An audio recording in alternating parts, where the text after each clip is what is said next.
Break के बाद स्वागत है आपका सी न्यूज भारत में। खबर महाराष्ट्र के अकोला से है, जहां मजदूर किसान की बेटी का भारतीय सशस्त्र बल में पुलिस सब इंस्पेक्टर के पद पर चयन हुआ है, जिससे पूरे परिवार में खुशी का माहौल है।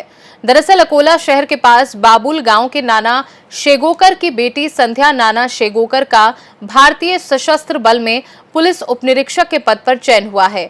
इनका भारत में तीसरा क्रम और महाराष्ट्र में पहला क्रम आया है, जिसकी जिले में हर जगह सराहना हो रही है। संध्या नाना शेगोकर इसका श्रेय अपने माता पिता और अपने पति को दे रही हैं। आपण बाबुळगाव इथे आलो। या ठिकाणी संध्या नाना शेगोकर ह्या सशस्त्र सीमा बल या विभागात त्यांची पोलीस उपनिरीक्षक म्हणून या पदावर त्यांची निवड झाली आहे। त्या संदर्भात आपण त्यांच्याशी चर्चा करणार आहोत। ताई, आपला जो प्रवास आहे या पोलीस उपनिरीक्षक या पदावर आपली निवड झाली, तो प्रसंग किंवा त्या संदर्भात आपण कशा प्रकारे मेहनत व जिद्द पुढे घेऊन ते यशस्वी केले? मी संध्या शेगोकर, राहणार बाबुळगाव। मी आता SSB सब इन्स्पेक्टर झालेली असून मला जेव्हा SSBचा मी अभ्यास करायला लागले तेव्हा खूप अडचणी आल्या। जेव्हा मी माझं नर्सिंग चालू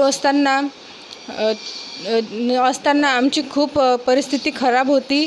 त्या कारणानं मी नर्सिंग पण करत होती आणि प्लसमध्ये मी ग्रॅज्युएशनसाठी पण ॲडमिशन घेतलेली होती ओपन युनिव्हर्सिटीमधून। त्यानंतर मी कोरोना लागल्यामुळे मी जॉब पण करायची आणि माझी फीज कंप्लीट करायची। तर मला जॉब करत असताना हॉस्पिटलमध्ये मला 7 किंवा 8 हजारच पगार भेटायचा आणि ते पण स्टाफबरोबर नसायचा। डॉक्टर पण वेळेवर आले नाही तर बोलायचे, अजून रात्रीची ड्युटी करायची म्हणायचे। त्या कारणानं मला काहीतरी मोठं करायचं होतं, कारण की 7-8 हजारात माझी फीज कंप्लीट होत नव्हती। त्या कारणानं मला काहीतरी मोठं करायचं होतं। मग माझं 2021मध्ये शिक्षण कंप्लीट झालं। त्यानंतर माझा डिप्लोमा सर्टिफिकेट 2022मध्ये आला आणि रजिस्ट्रेशन माझं 2023मध्ये मे महिन्यात आलं होतं। मग SSBच्या जागा निघाल्या होत्या, त्यामध्ये मला 18 जून ही SSBची लास्ट डेट होती।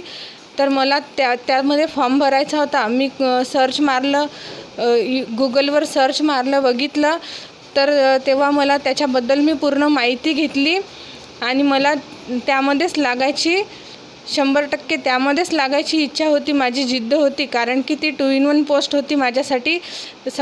पहिल्यापासून मला पोलीस बनायची इच्छा होती। आता माझ्यासाठी गोल्डन चान्स होता हा, म्हणून मला तो गमवायचा नव्हता। आणि आमची गरीब परिस्थिती असल्याकारण माझे बाबा शेतमजूर आहेत, माझी आई छोटंसं किराणा दुकान चालवते गावात आणि मला त्या परिस्थितीतून निघायचं होतं। माझ्या बाबाचं नाव मोठं करायचं होतं।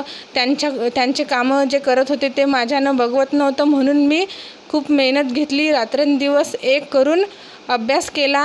रात्रीचे 3-3, 4-4 वाजत होते, पण मला झोप येत नव्हती। मी तोंडावर पाणी मारून अभ्यास करत होती।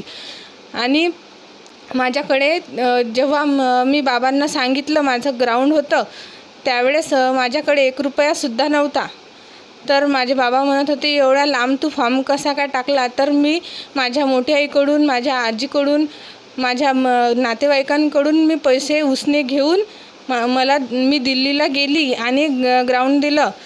त्यात पण रिझर्वेशन केलेलं असताना पण मी केलं। त्या यशाचं जे श्रेय किंवा आपले गुरु आपण कोणाला मानाल? माझे बाबा आणि आई आणि माझे मिस्टर या तिघांनी मला खूप सपोर्ट केला। त्या कारणानंच मी यश संपादन करू शकले। आणि दुसरी गोष्ट म्हणजे आमची परिस्थिती खूप खराब होती। त्या कारणानं मला काहीतरी मोठं करायची जिद्द होती, म्हणून मी खूप स्ट्रगल केला, अभ्यास केला आणि पुढे गेली। या संदर्भात अजूनही काही डिपार्टमेंटल काही एक्झाम्स असतात, काही पोस्ट असतात, तिच्यावर पुढेसुद्धा मोठं यश आपल्याला संपादन करायचं आहे का? हो, करायचं आहे। अकोला से सी न्यूज संवाददाता प्रवीण बाहुरवाग की रिपोर्ट। फिलहाल इस खास रिपोर्ट में बस इतना ही। देश दुनिया की बाकी खबरों को जानने के लिए आप देखते रहिए सी न्यूज भारत।